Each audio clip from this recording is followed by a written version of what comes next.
দিনাজপুরের খানসামা উপজেলায় করলা চাষ করে ভালো দাম পেলেও হাসি নেই কৃষকের মুখে।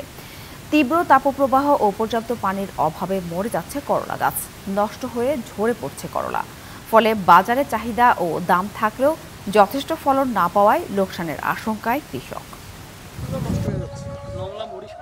জেলার সবথেকে বেশি সবজি চাষ হয় দিনাজপুরের খানসামায়। বছরে প্রায় ২০০ হেক্টর জমিতে করলা চাষ করা হয়। তেতো জাতের এই সবজি ঢাকা, নারায়ণগঞ্জ ও শরীয়তপুর সহ বিভিন্ন জেলায় চলে যায়। তবে বাজারে ভালো দাম পেলেও তীব্র তাপপ্রবাহে ফলন কম হওয়ায় হতাশ কৃষক। বৃষ্টি না থাকায় তীব্র গরমে মরে যাচ্ছে গাছ, নষ্ট হয়ে যাওয়ায় বেশিরভাগ করলা তোলার আগেই মারা যাচ্ছে। বেড়েছে সেচ ও কীটনাশকের খরচও।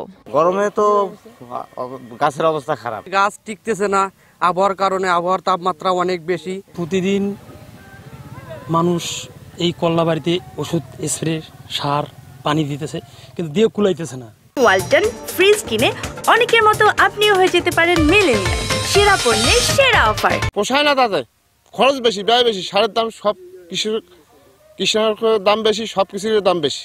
তবে কৃষি কর্মকর্তাদের আশা, এবার করলার ফলন গেল মৌসুমকেও ছাড়িয়ে যাবে। গত বছর আমাদের করলা ৩ মৌসুম মিলে ১৯০ হেক্টর জমিতে আবাদ হয়েছিল। এবার সেখানে এই মৌসুমে আমরা এখনো চূড়ান্ত করিনি, যেহেতু চলমান রয়েছে, তো আমরা আশা করছি যে ২০০ হেক্টর ছাড়িয়ে যাবে।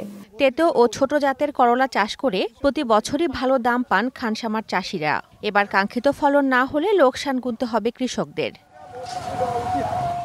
DBC news desk.